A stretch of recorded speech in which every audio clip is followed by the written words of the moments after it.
Les textes liturgiques du vendredi 2 juin 2023. Première lecture. Nos ancêtres furent des hommes de miséricorde, et leur nom reste vivant pour toutes les générations. Ben Sira 44, 1, 9, 13. Lecture du livre de Ben Sira le sage. Faisons l'éloge de ces hommes glorieux qui sont nos ancêtres. Il y en a d'autres dont le souvenir s'est perdu, ils sont morts, et c'est comme s'ils n'avaient jamais existé, c'est comme s'ils n'étaient jamais nés, et de même leurs enfants après eux. Il n'en est pas ainsi des hommes de miséricorde, leurs œuvres de justice n'ont pas été oubliées. Avec leur postérité se maintiendra le bel héritage que sont leurs descendants. Leur postérité a persévéré dans les lois de l'Alliance. Leurs enfants y sont restés fidèles grâce à eux. Leur descendance subsistera toujours, jamais leur gloire ne sera effacée. Parole du Seigneur. Psaume. Psaume 149, 1, 2, 3, 4, 5, 6 à 9b. Chantez au Seigneur un chant nouveau, louez-le dans l'assemblée de ses fidèles. En Israël, joie pour son Créateur, dans Sion, allégresse pour son roi. Dansez à la louange de son nom, jouez pour lui, tambourin et cithare. Car le Seigneur aime son peuple, il donne aux humbles l'éclat de la victoire.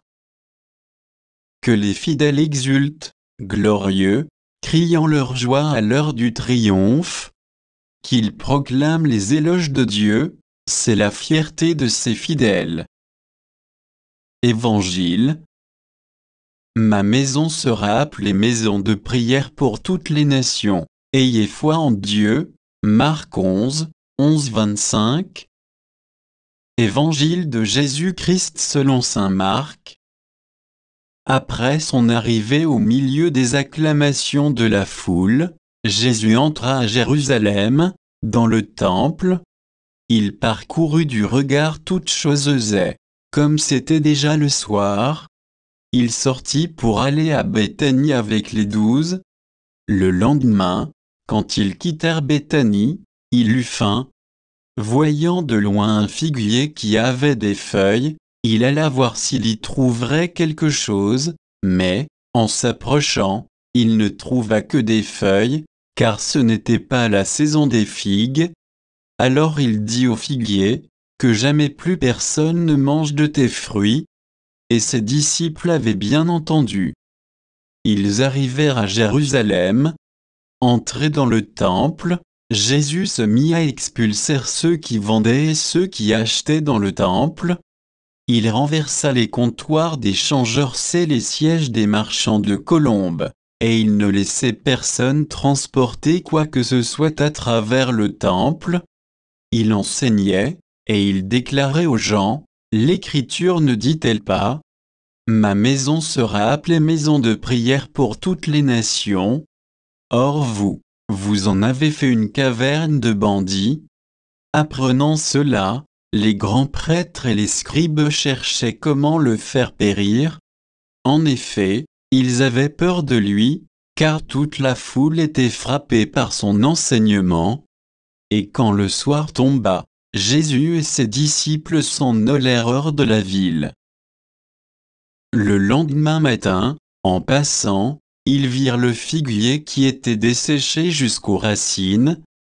Pierre, se rappelant ce qui s'était passé, dit à Jésus, « Rabbi, regarde, le figuier que tu as maudit est desséché. » Alors Jésus, prenant la parole, leur dit, « Ayez foi en Dieu. Amen, je vous le dis, quiconque dira à cette montagne, « Enlève-toi de là, et va te jeter dans la mer. » S'il ne doute pas dans son cœur, mais s'il croit que ce qu'il dit arrivera, cela lui sera accordé. C'est pourquoi, je vous le dis, tout ce que vous demandez dans la prière, croyez que vous l'avez obtenu, et cela vous sera accordé.